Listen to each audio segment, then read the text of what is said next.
Oggi a Dai Roma News. Irrati è il fenomeno del VAR. Il calendario dell'Europa League. È iniziato il campionato? L'Olimpico ha salutato Lukaku. La Gazzetta e la Fiaba, la Volpe e l'Uva. Inizia Dai Roma News. Buongiorno. Benvenuti a Dai Roma News. Prima di iniziare ti ricordo di mettere un mi piace e non mancare di iscriverti al nostro canale. La trasmissione viene pubblicata ogni martedì. Ecco le ultime notizie sulla Roma. Questo è il momento di Quoque tu, Roma, figlia mea. Dopo quanto successo la scorsa settimana nella partita tra Juventus e Bologna, ho avuto uno strano presentimento. E dopo aver saputo che al VAR nella partita contro il Milan, avremmo avuto l'arbitro Irrati, ho avuto una certezza. Vedrai che contro di noi il VAR ci combinerà uno scherzetto. Mai premonizione, fu più che veritiera. Del resto ogni volta che succede qualcosa di strano al VAR, la settimana successiva, alla Roma viene data l'opportunità di verificare per prima le ritorsioni per gli errori commessi da qualche innetto al VAR. Trascorsi appena 6 minuti del primo tempo della partita, e durante un'incursione di Loftus-Cheek, ed un'uscita di Rui Patricio, il nostro caro Irrati, il fenomeno del VAR, si inventava una chiamata al monitor dell'arbitro Rapuano, per un presunto fallo del portiere sul centrocampista. Adesso, che l'arbitro ha assegnato il rigore e che il Milan ha vinto la partita, possiamo dire che quel rigore è una vera beffa? Possiamo dire che solo il fenomeno Irrati è riuscito a scambiare un normale fallo di gioco in un rigore? Possiamo dire che il portiere è rimasto con gli occhi sempre sul pallone e che il suo piede solo per il caso ha sbattuto sulla gamba del giocatore avversario? Possiamo dire che se la squadra non fosse stata la Roma, nessun arbitro al VAR avrebbe chiamato l'arbitro? Possiamo dire che i vari commenti giornalistici, in riferimento al termine «una leggerezza del portiere», sono «leggere, cavolate»? Altra certezza è che la Roma ha perso la partita per sua inettitudine. Questo è certo, come è altrettanto certo che quel rigore se lo è inventato il fenomeno del VAR, il signor Massimiliano Irrati. E quindi, quoque tu, Gianluca Rocchi, fili mi, riuscirai a non assegnarci mai più al VAR l'arbitro Irrati? Alla prossima! Dopo il sorteggio del girone di Europa League, nel quale la Roma inserita nel gruppo G, ha trovato lo Slavia Praga, lo Sheriff Tiraspol e il Servette, la UEFA ha reso noto il calendario delle partite. La Roma giocherà la prima partita il 21 settembre alle 18:45, in trasferta contro lo Sheriff. La seconda e la terza le giocherà, il 5 ottobre contro il Servette, e il 26 ottobre contro lo Slavia Praga, entrambe in casa alle 21.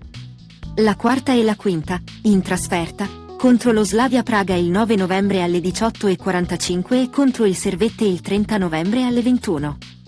L'ultima, la giocherà in casa, il 14 dicembre alle 18:45 contro lo Sheriff.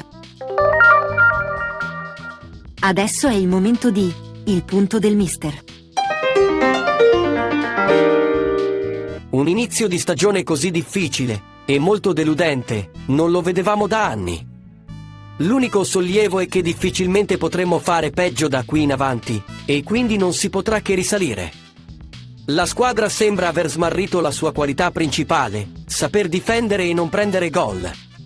L'ultimo gol subito, da Leao contro il Milan, evidenzia una mancanza totale di basi dal punto di vista difensivo. Celik marca l'attaccante rossonero dall'esterno. Una cosa mai vista. Inoltre mi sembra che Smalling sia in grossa difficoltà. E se il nostro difensore migliore sta in condizioni simili, c'è veramente da preoccuparsi. Una domanda, però, mi sento di farla. Perché la nostra società non riesce, da anni, ad acquistare un terzino destro bravo? Ora, però, non è il momento di fare polemiche. Già ho visto sui social alcuni personaggi che le sparano grosse.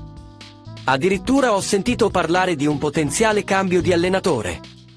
Allenatore a parte, ora è il momento di stare uniti e lavorare a testa bassa.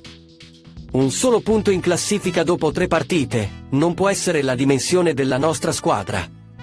Sono sicuro che già dalla prossima partita vedremo una Roma diversa. C'è la sosta, e quindi c'è il tempo per recuperare gli infortunati e provare qualcosa di nuovo. Forse è arrivato il momento di cambiare lo schema di gioco.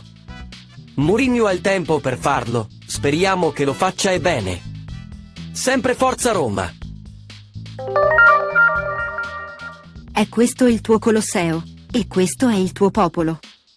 Con queste parole Lukaku è stato chiamato in campo dallo speaker ufficiale del club, mentre sui maxi schermi venivano riprodotte le immagini dei primi giorni dell'attaccante nella capitale.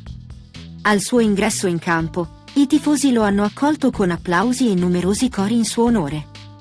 Lukaku si è poi diretto sotto la curva sud, per abbracciare la parte più calda del tifo romanista. Il calciatore è entrato nel secondo tempo, esordiendo contro la squadra del Milan, provando ad aiutare la squadra a recuperare lo svantaggio. Il calciatore è stato convocato con il Belgio per le sfide di qualificazioni agli europei contro Estonia e Austria. Concludiamo la notizia con un benvenuto alla Roma, Lukaku. In conclusione siamo al momento di Parla Pasquino. Ma quanto sono bravi e sinceri i giornalisti della Gazzetta dello Sport. Nell'articolo del 28 agosto scorso dal titolo "Ma Romelu è un affare o no?" hanno iniziato a mettere in cattiva luce l'operazione di Lukaku alla Roma. Come? Scrivendo che l'affare peserà tra i 15 e i 20 milioni di euro, e che il giocatore, senza un'adeguata preparazione, non potrà garantire una buona presenza, prefigurando insomma un flop. Ma quanto sono bravi alla Gazzetta? A me ricordano la fiaba de La Volpe e l'uva. Fino a quando Lukaku doveva essere preso in carico dall'Inter, era un grande investimento. Al momento che il giocatore viene ingaggiato da un'altra squadra, improvvisamente diviene un cattivo investimento. La fiaba terminava con le seguenti parole della Volpe: "Meglio così, tanto di sicuro quel grappolo era ancora acerbo e mangiarlo mi avrebbe solo fatto venire mal di pancia." E con ciò ho detto tutto. E quindi, dai Roma! Per il momento è tutto. Se ti è piaciuta la trasmissione metti un mi piace. Ricorda di seguire le nostre notizie, iscrivendoti al nostro canale. Per riascoltarci, noi pubblichiamo ogni martedì. Appuntamento alla prossima edizione di Dai Roma News.